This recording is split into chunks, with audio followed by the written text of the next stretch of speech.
1. I don't believe I've shared this story outside of the group that went with me. I was in the U.S. Army, stationed at Camp Casey in the Dongducheon area of South Korea, north of Seoul, about 10 years ago. We had heard from one of the local taxi drivers about a hotel that was closed down. We asked other locals, and stories varied, from a fire causing people to abandon it, to a shooting in the underground nightclub inside the hotel. Highly unlikely, given the strict gun control there. The facts were sparse.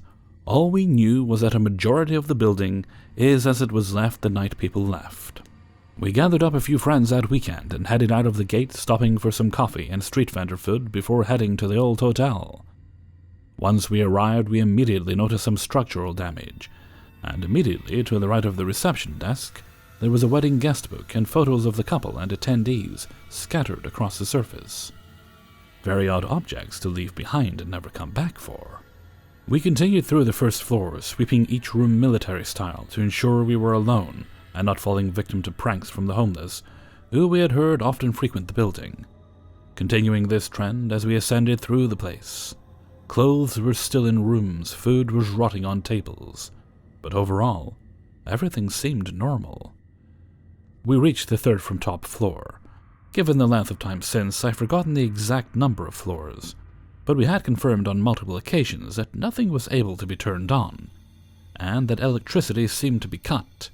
This is important because we were greeted by what sounded like a dryer rocking back and forth, like someone had left a heavy object inside it while it was running.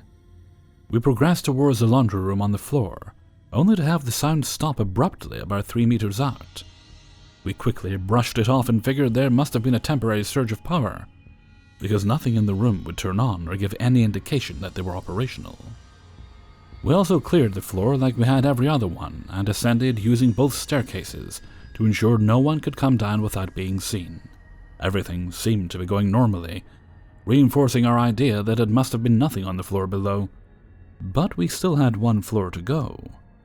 Upon arriving on the top floor, we made our way to the largest room at the end of the hallway. Everything seemed to be in better condition here.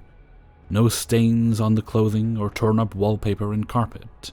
I was called over by one of the other guys and pointed towards the window, where an upside-down handprint was fully visible on the outside of the giant glass at an angle you couldn't reach from inside, and too low to be touched from outside. Even when using something to reach a rag outside and attempting to remove the handprint, it wouldn't go. This is where we began to be a little weirded out. Then we heard again what sounded like a dryer banging around down the hallway, and set out to investigate. Again, the noise ceased upon approaching the door it was coming from, this time a janitor's closet, not a laundry room. We all saw movement in the peripheral vision down the hallway, and a piece of pottery, which we hadn't seen before, struck the youngest of our group in the cheek and caused a small cut. Nothing serious, but concerning, given that we had scoured the building for other people. After that incident, and continuing to see movements just outside of the view, whether it was real or imagination, we decided it would be best to leave. I don't know if anyone else has had an experience of this nature, but at the time, I was pretty rattled overall. The feelings of dread on that top floor were unlike anything I've felt even in combat. If anyone else has been to an abandoned hotel in the Dongducheon Tokori area in Korea, it's probably the same one. 2. So I've lived in Chicago for 6 years now, and my first apartment here was definitely haunted. I've been a firm believer in the paranormal for years, ever since I was a kid, and found books in my local library about ghosts in the non-fiction section, which of course I believed it to be common real knowledge back then. I always wondered what it would be like to live in an actual haunted house. Well, I now know. When my roommate and I first moved into this apartment, we were blown away by how cheap the rent was, and how large and accommodating the unit was. The owner of the apartment was a little old lady, who we'll call Janet, who couldn't realistically live there anymore because it was a 3-story walk-up unit, and her old age was starting to get to her. She had saved up enough to get a retirement condo by the lake, but didn't want to give up her old apartment entirely, so she decided to rent it out. Nothing crazy happened at first. It was slowly, over time, that my roommate and I started to notice more and more bizarre things. Like most experiences people have in similar situations, it started out as unexplainable bumps and thuds. This was an older building that had radiator heating, so most of the noises you could attribute to that. But sometimes things would happen. You would hear what sounded like footsteps walking down the hallway, only for no one to appear when they should have. The sound of someone scratching something seemed to occur around you at random times. There was once, I was in my room, probably browsing Reddit, and I heard a scratching sound coming from directly underneath a discarded plastic bag near my wastebasket. We've had mice get into the apartment before, and die, so I figured it was a mouse or something. When I threw a pen next to the bag to spook whatever it was from underneath, the scratching continued to happen uninterrupted. When I finally stood up and picked up the bag, there was absolutely nothing underneath. The scratching bag never made a noise again. Sometimes when you were lying down trying to sleep, there was a sudden feeling that someone had just entered the room, even with the door closed. Hard to explain, but it was just a different type of energy. I would also feel that same energy dissipate, as if whatever it was that came in left. My roommate once claimed to actually see a pair of floating eyes as he walked down the hallway late one night. Also, while he was sick once, he swore he saw a woman standing in the kitchen from down the hallway. When he looked again, she was gone. Two of the most insane occurrences there had witnesses. Otherwise, I feel like I would be doubting my own sanity. One was when a friend of mine who was visiting and I were sitting on my couch in the living room. I had just finished a cup of yogurt and put it down with the spoon still resting in it. It sat undisturbed for a couple minutes, and then we both saw it completely do a 360 spin on its axis. It's as if it tilted itself back and then spun and then sat right back down. My friend and I sat speechless for a second before he said, Did you just see that? The other instance was when this same friend was staying over on an inflatable mattress in our dining room. For context, our apartment was basically like the shape of a dumbbell. You entered into the living room, and then to your right was the hallway. There was my roommate's room on your first left, the bathroom door, which also had a connecting door to my roommate's room, on your next left, and then finally my room on your final left. The hallway opened up into a small dining room which fed directly into the kitchen. This night in particular, we had all been drinking and smoking, and what have you. We went to bed, and a massive thunderstorm passed through. The sound of thunder woke me up around 3:30 a.m. That and the sound of my roommate puking in the bathroom. He'd had some bad egg rolls, apparently. As I'm laying there listening to the sound of him vomiting and the thunderstorm, I hear my friend who was in the dining get up, walk down the hallway, and stop directly in front of the bathroom door. I thought to myself, that's weird, he's getting up to check on John. He knew him in college. He should know he can take care of himself. But there was no lock on the bathroom door, no anything. I didn't think much of it and fell back asleep. When the morning came, I sat in the living room with my roommate and mentioned how our guest had gotten up to check on him. I heard that too, my roommate said. Wondered why he was just standing outside the bathroom door. Our friend eventually woke up and joined us. But when we asked him why he did that, he just stared at us and said, I heard that too, but I thought it was you, Sneaky Snorlax, getting up to check on John.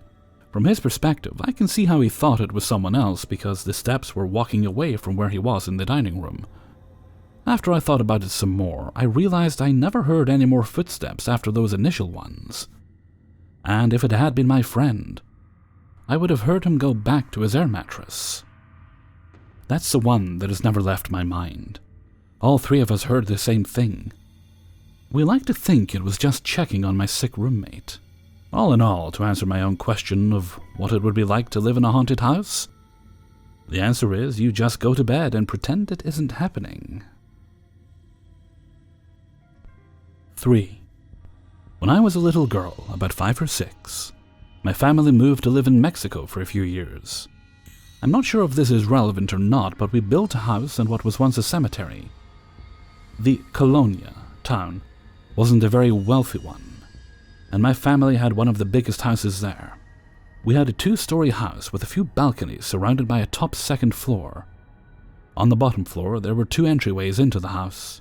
Both had metal doors. All the windows had metal bars.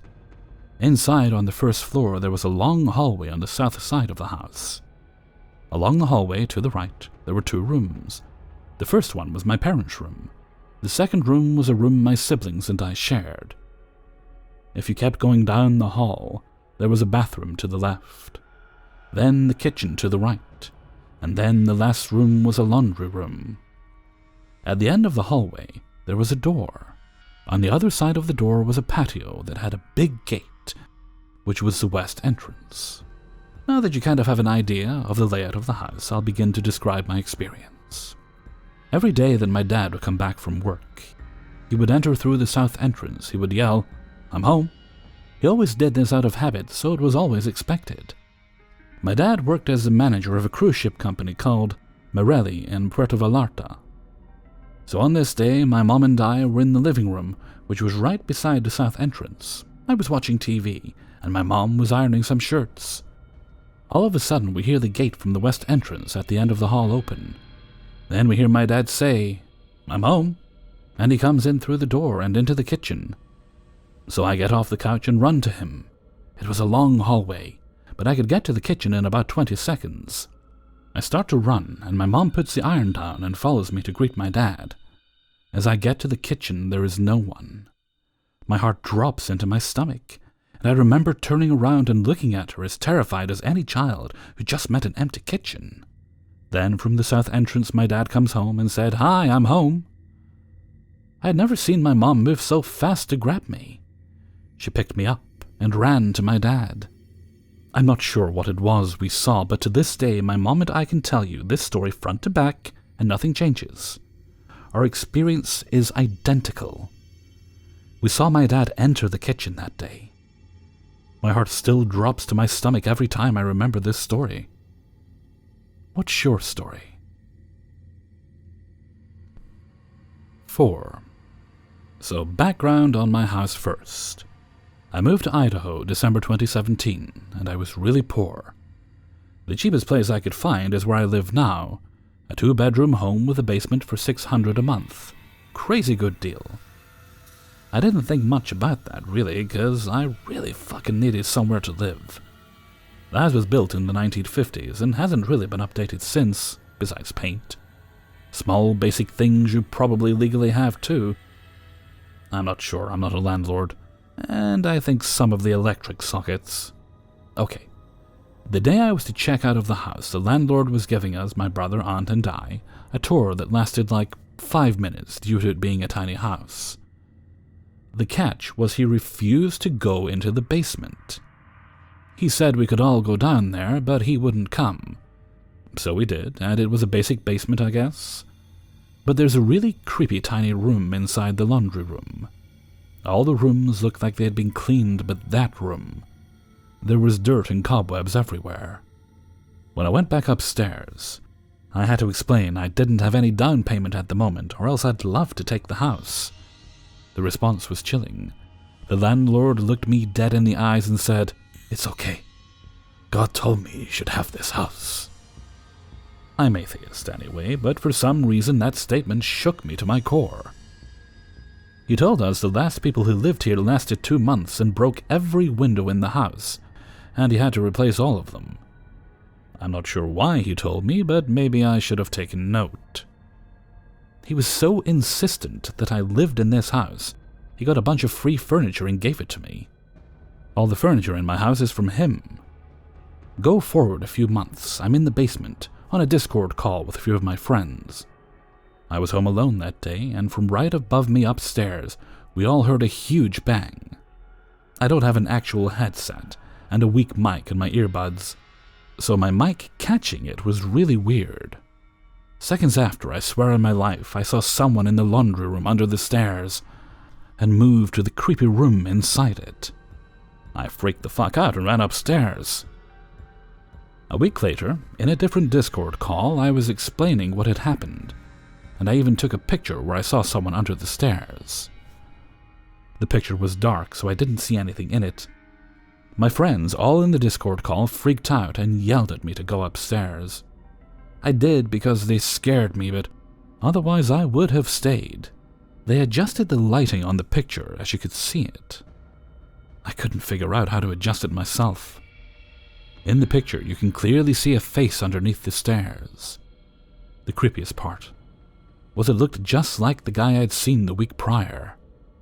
I may have the picture still, but I'm not entirely sure. I'll dig for it if anyone asks. I had never told them what he looked like. After that, I kept having weird dreams about the basement. One was I was downstairs and a fire started in the dryer. The dryer is by the stairs, so it began burning them from underneath.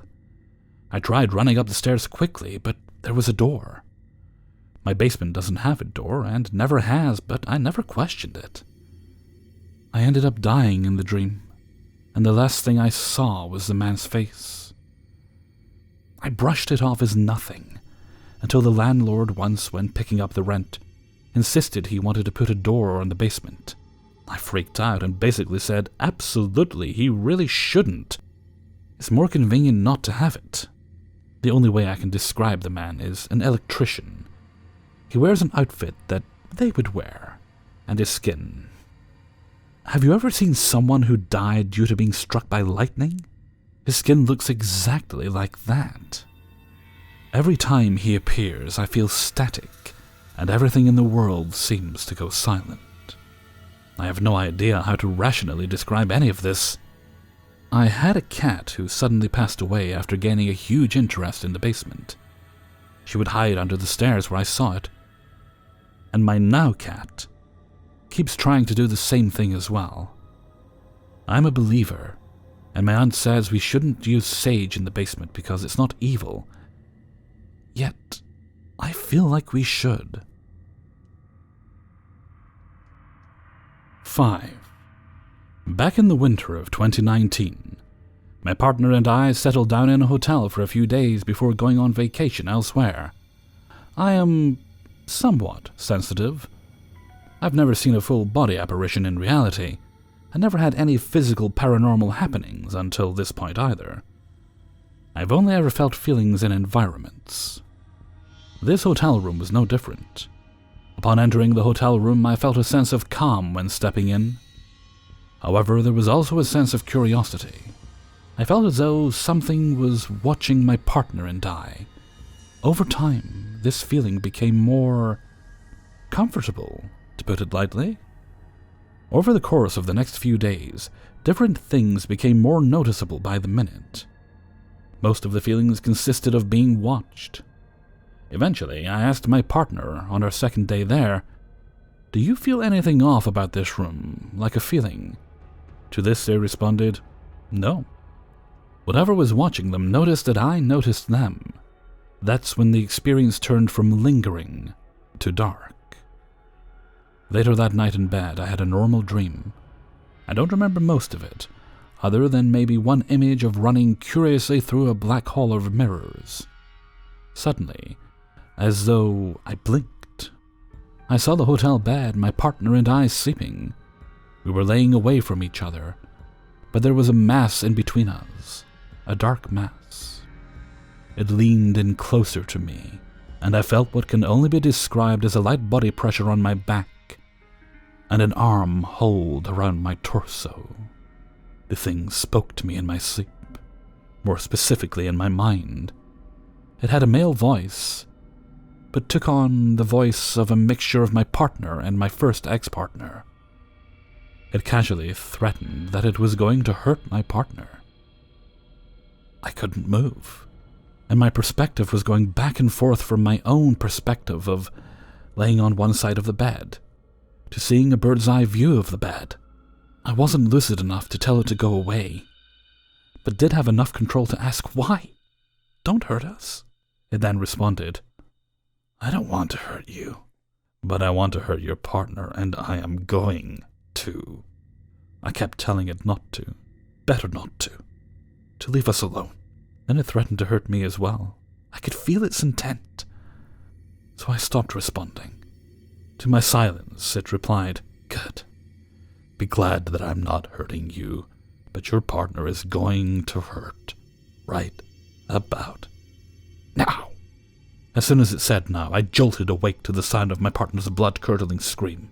My partner's leg developed a Charlie's horse cramp in their sleep. At the same time, the spirit stated now. I could still feel the spirit's energy upon waking. And one thought popped into my head. I told you. The next morning, we packed our bags for the vacation. I could feel whatever tormented my partner the other night watching us leave. I told my partner about the incident, and they jokingly told me not to sick any demons on them. They did believe me. I've never had any experience like that before or after. And as far as I know of, I've never had a spirit contact me so directly in my life before this. That spirit did not attach to me, surprisingly. It stayed in the hotel room. And it's highly likely that I'll never go back there again. Hey everybody, Hellfreezer here, and thank you very much for listening to 5 True Paranormal Stories. Episode 184. And thank you very much to everybody who allowed me to use their stories in this video. And also thank you to everyone who joined me during the impromptu live stream while I was recording this video. It was an experimental thing I've been wanting to try for a little while, let's call it a few weeks. And I decided, I was mid-recording to give it a chance, so I quickly downloaded what I needed, got up and running. It really doesn't take much to get up and running when you want to stream. At least if you've used the software, it doesn't take much. And we were pretty much good to go. So, if you guys did enjoy that, a little productivity stream, seemed more popular than the gaming ones actually, which is pretty awesome, then I'll do another. And we'll keep them infrequent though, but I will do another. And probably about the same time, or really whenever I'm recording. I can record anywhere from about 6 p.m. onward. Currently it's 5:30 in the morning and I'm recording, and that's not unusual for me, to be honest with you. It tends to be a bit quieter anyway. It does start to get noisy about 6 or 7 as people are going about their day, although perhaps less so at the moment. Okay, I'm going to head off for now, so until next time, thank you very much for listening, and take very good care of yourself.